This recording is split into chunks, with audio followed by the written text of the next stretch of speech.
We're in the month of May, which is National Foster Care and Mental Health Awareness Month. Both of these topics I'm going to talk about in this video. First, foster care awareness and a little bit of my history. I grew up in the California State foster care system. I was first placed in that system at about, I think, 2.5, 3 years old until I was 5 as a result of sex abuse by a stepfather.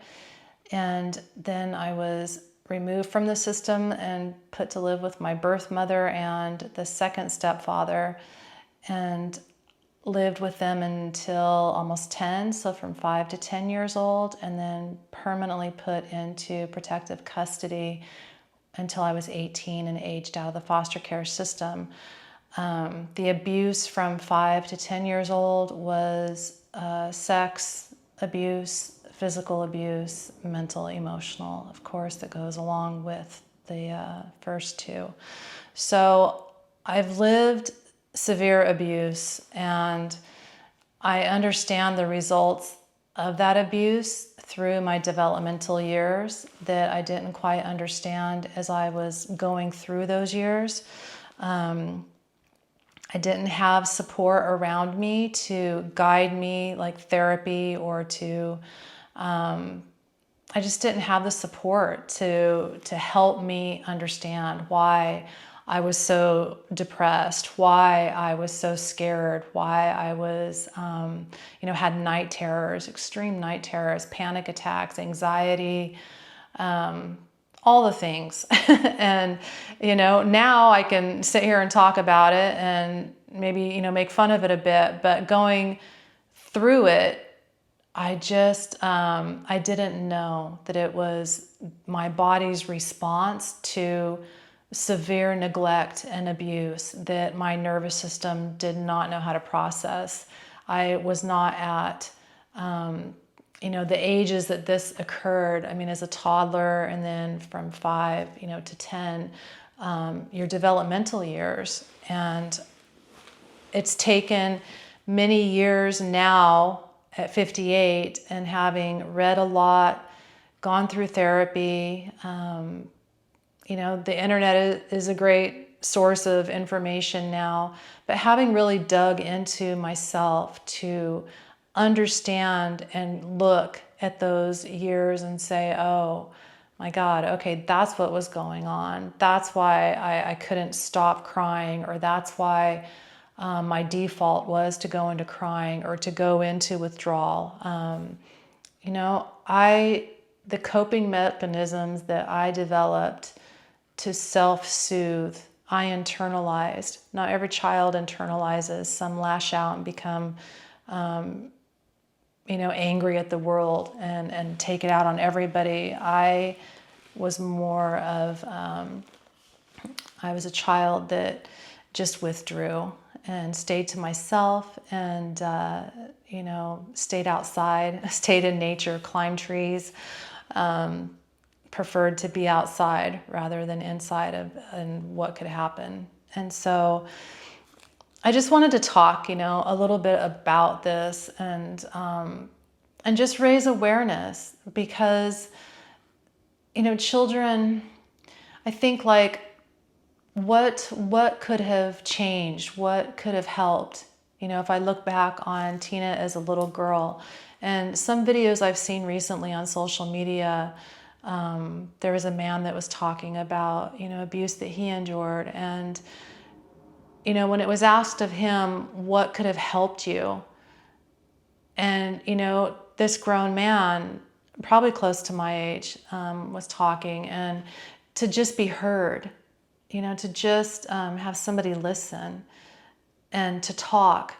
That was a thing when I was growing up and enduring this abuse that was put, onto me as what, like a 5, 6, 7, 8-year-old child. Don't tell anybody what's happening to you. Don't tell anybody.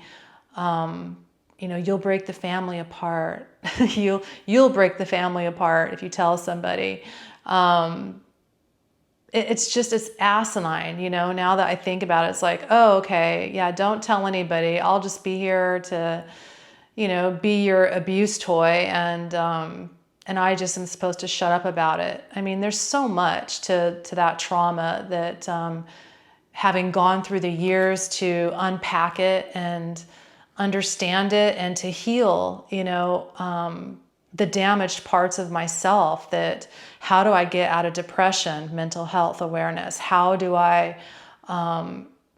make myself be, more social? How do I get out of this shell? How do I find joy? How do I, exist happily? And is it possible for me? All these questions, and they tie into each other with foster care and mental health awareness. There are children that are able to go through the system and be adopted into a great family of support and feel like they belong. Those are, there are success stories. There are children that are able to move through the foster care system and be supported just as a foster child, and are able to excel academically and, possibly get the therapy and everything that they feel that they can acquire the tools needed for them to go out into society at 18 or whenever they age out of the system and be okay, be solid and grounded in who they are, and solid enough to know that they can protect themselves. They are capable, capable is a huge thing, to be self-aware that whatever comes your way, you're capable of handling. And these things I was not so aware of, as a teenager, as a young adult, even a young mother. There was a lot that needed to be addressed, understood, healed, and moved through.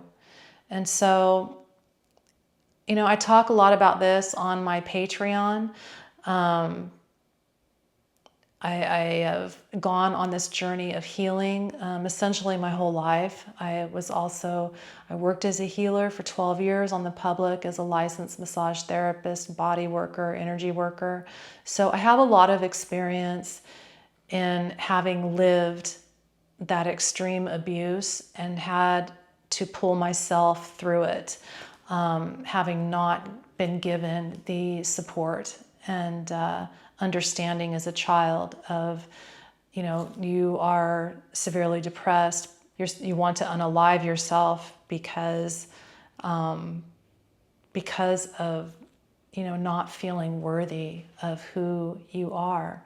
So it's a real thing. It's a real difficult path, to heal that inner child. I know there's a lot of inner child talk on social media platforms now. There's a lot of awareness, a lot more awareness, of course, with the internet than what was available. I gathered my resources through books and just through sitting with myself and spirituality. There was always something within me that was in tune to nature, and I found peace in nature even as a child. So that has stayed with me since childhood. The rest has just been like gathering tools as I go and meeting people along the way that were inspiring, hearing other people's stories that have come through similar, situations that I lived, but for a long time feeling very isolated, not knowing where to find, people that had experienced things like I did, feeling very much alone. So I know with mental health battles, you already do feel very isolated in your pain and in your despair. So sometimes I can talk easier through my poetry or express myself easier through my poetry. So there's a few poems I'd like to read for this video, and then I think I'm going to wrap it up because this was just, we're in the first day of May, and I wanted to make a video that would speak on the awareness of this month and also list some resources if you're struggling, or if you would just like to learn more about statistics of children in foster care and donate your time or money. I will leave some links in the description below for that too. I've written poetry since I was about 17, I guess. This one was written when I was 17. And yeah, I'll just read a few poems to you and then wrap the video up. Why do I have to be here? I really don't know. I try so hard to please them, but I guess it doesn't show. Everything has to be so hard for me. I wish I could know why. Did I really agree to this before I came here to suffer all my life? I wish I had my mother so I could tell her how I feel. But I know my thoughts to her really don't appeal. She left me when I was young to make it on my own. Oh, how I want to see her today so she could see how I've grown.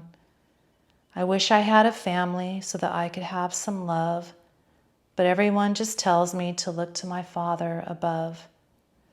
Am I going crazy because I don't know the way? I am left to conquer this life by living it day to day.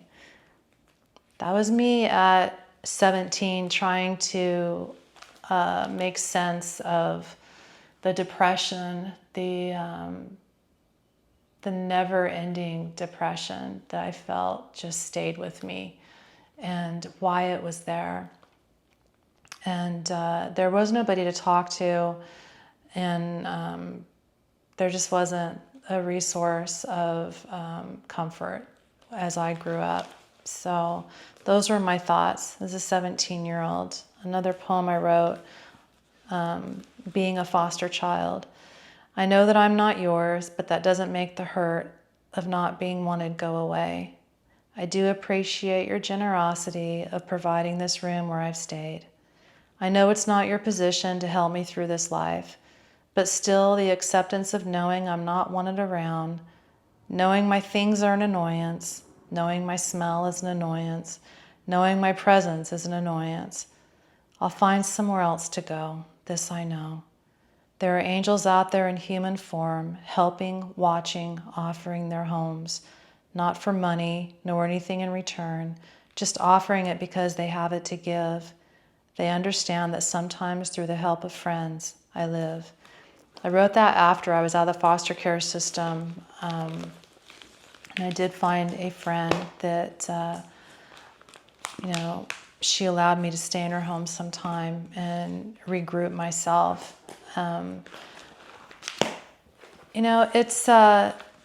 It's something that every one of us have to get through in life. Make a way to earn a living, to heal ourselves, to help others, to just figure our own path out, figure our own self out. That's, the job of each one of us. And it's a hard path, this one, of just wanting to be loved, wanting to give love, and wanting to be accepted, heard, all these things that everyone, I believe, desires somewhere inside, to just be accepted, to have that enjoyment of community and family. And so, it's not an easy topic to discuss, but it's an important one. As I've said before, it's important to continue to raise awareness, because there are so many children, in this battle, and to hear them, to offer, that space of being heard, and to try to understand a couple things, maybe just to impart, being able to, like, say a child in class, for whatever reason, all of a sudden their typical behaviors, change. for maybe they're really interested in their schoolwork. They are excited about it. They get it done. They do their homework, and then all of a sudden things start dropping off. And maybe they're nodding off in class. Maybe their schoolwork is beginning to just suffer. And instead of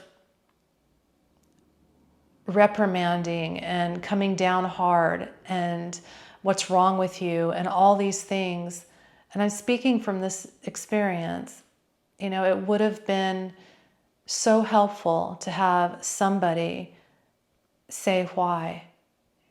Tina, I've noticed this, what's going on? Because by about fourth grade, the damages of the abuse as a toddler and the abuse I was living began to take hold.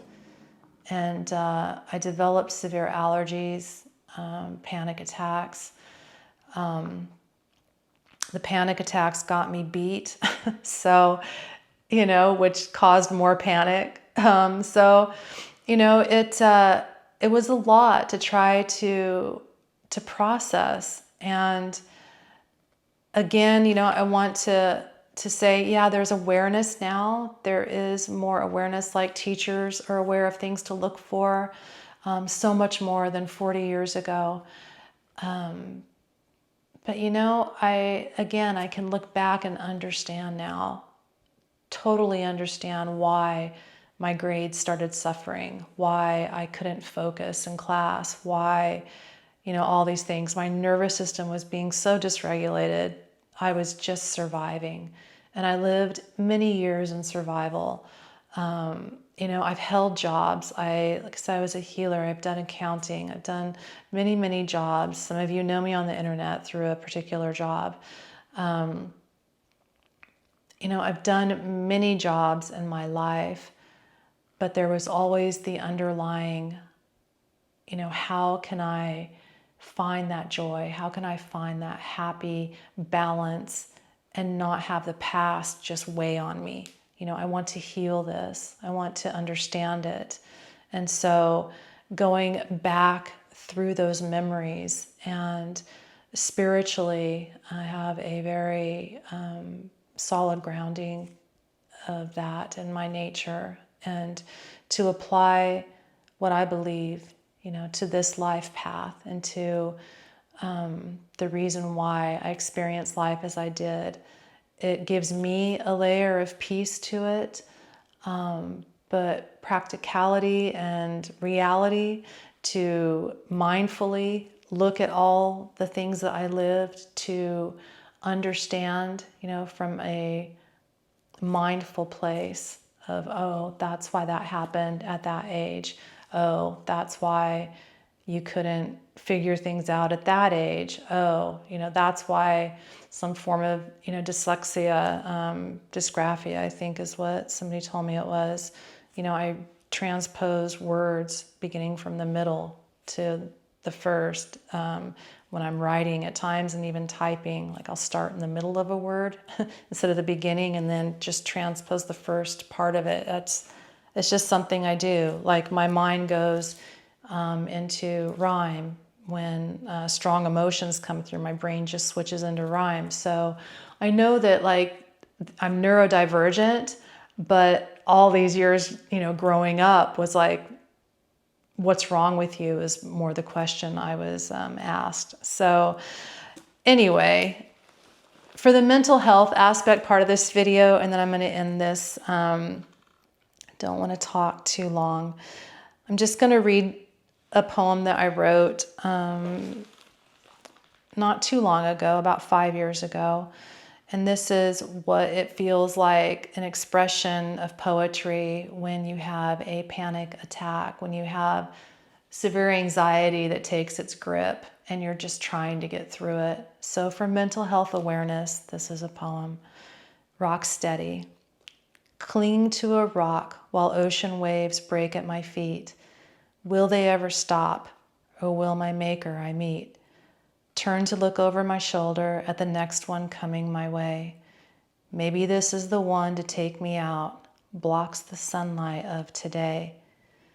I hear the roar, the buildup of force, as nature determines the uncharted course. I'm holding on. I'm holding on for dear life, isolated on the rock. No one else hears the ticking clock. It's just me gripping tight. Through it all, there is light. One small glimmer and a shimmer upon the waves. They begin to calm now and cease coming my way. It's rolling waves now that gently greet my feet. It's dry enough now to safely retreat into the stillness and comfort inside, ebb and flow as a gentle ocean tide. Find the place from within, untarnished by society's sin, detached and complacent, unfazed by life's lament, to climb off the rock and face the steady clicking of time's ticking clock. You gather tools as you go to help yourself find that balance. Find the balance that you know you have to function in the world. You know you have to pay bills. You know you have to work. You have to get along with people. You have to decide who to get along with, who should be in your space, all while healing from who knows what. So again, I'm familiar with both of the topics of the National Awareness Month of May of foster care and mental health. And I will leave, like I said, resources at the bottom of this video if you'd like to take a look at the links. If you've watched this far, it's 22 minutes in. Thank you for listening. And yeah, you never know what somebody's going through. You just never do. And a listening ear, an open heart, some kindness, it all matters. It all matters. And you never know what an act of kindness, how long it can stay with somebody and how much it can mean. Just something so small, how much it can mean. I know in my case for many years, I had those glimmers, just little moments, you know, that somebody did something kind for me. There was a lot more of the other to try to work to forget. So it's been my path, and it's just been my path. And so I help as I can, I talk about it as I can. And as I mentioned earlier in the video, there is a lot of healing meditations, healing posts, more of my poetry and readings and their inspiration that I share on my Patreon. I'll also leave that link in the description if you would like to check it out. And thank you for watching.